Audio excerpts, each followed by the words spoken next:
story. I've seen pictures of him on board B-17 interviewing flyers over bombing runs in Europe. And that took a tremendous amount of courage, and I just wanted to let you know that. They do recycle that History Channel piece quite frequently. I stumble upon it myself all the time. Hey, Dan, thank you for the call. I wish I believed what you believe, that there's a bipartisan search for the truth. No. First of all, the federal government is separate. I mean, it's not really a partisan body so much as it is an independent body, and it's just like they're never going to find fault with themselves. You know what has to happen here, which is not going to happen, is there's got to be some independent entity outside of government that looks at this. Virtually every report we've gotten has been from a federal committee, a congressional committee, that sort of thing. Even that Harvard, or was it an MIT study? And they approached it rather gingerly because they didn't want to be too critical, but.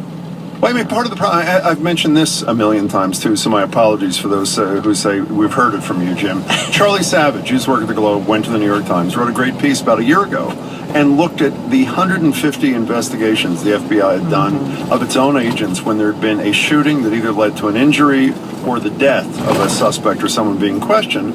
And not surprisingly, because they're investigating themselves 150 out of 150 times, the agent was found blameless. Now, just statistics would suggest there's got to be one or two cases, even if they operated in good faith, where they crossed the line. And according to the FBI, their people never crossed the line. You know, it's interesting to look back at some of these cases, like that infamous Randy Weaver case, the segregationist who was living in Idaho somewhere, and they came up, they shot his wife and killed his son.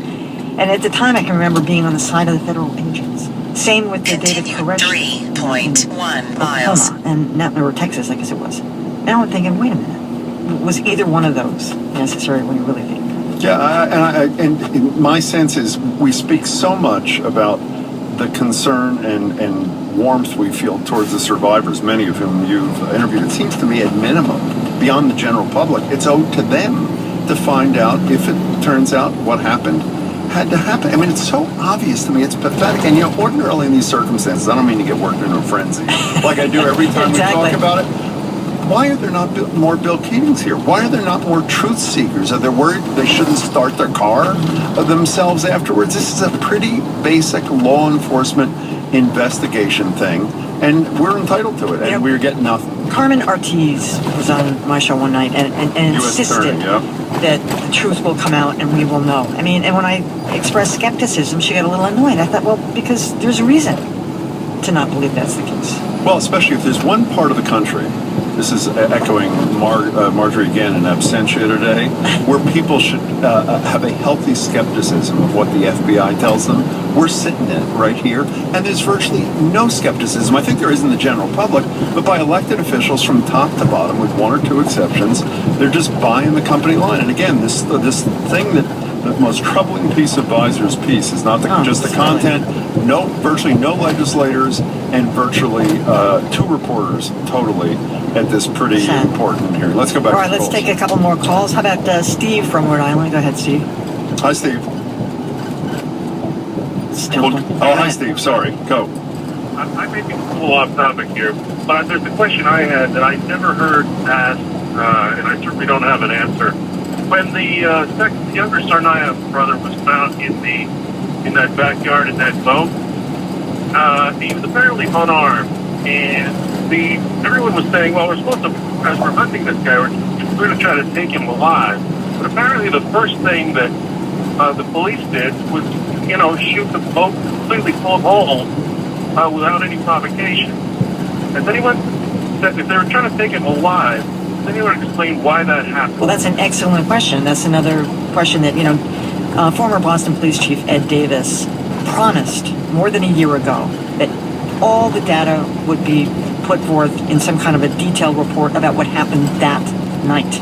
And, there was all that self-reporting, and who knows who was telling people to fire at when, what. I don't think there was anybody who was actually in charge that night, but that's an excellent question. They assumed he was armed. There was no fire coming back from the boat. I mean, why did that happen? And they could very well have killed him. And by the way, you know why they didn't kill him, according to virtually all reports they now? Missed. It's because, well, that's true, but also the then superintendent, now commissioner of Boston Police, Evans, when he got on the scene, said, let's hold your fire. were it not for that fact, the younger brother would be a dead body too, and I have no idea if we're ever going to get any information out of him. But the only chance we have is by having him alive. Steve, thank you much for the these conversations give me a I can see, Jim. It is so transparency. It seems to me is such an important part of a small d democratic government, and I have to say I'm equally obsessed with the public as I am with elected officials. If the public were rising up and saying, we demand this, we are entitled to this, you are our representatives, they do it. The reason no one shows up at the hearing, the reason only 2 reporters are there, is because they realize we're more concerned about what part of the Indian Ocean MH370 is. miles. Or whatever, exactly, than we are as to why there are 4 people who are dead and hundreds injured from Boylston Street and in one case, MIT. Let's take another one. All right, so let's go to Bill in the car. Hello, good afternoon. Hi. I'm not so sure that I believe the Todeshev guy when he pins it on Sandeyev. Right. I think people are so quick to say, "Oh, that must be true," but isn't it at least possible that he's deflecting it off of himself onto his dead, guilty friend?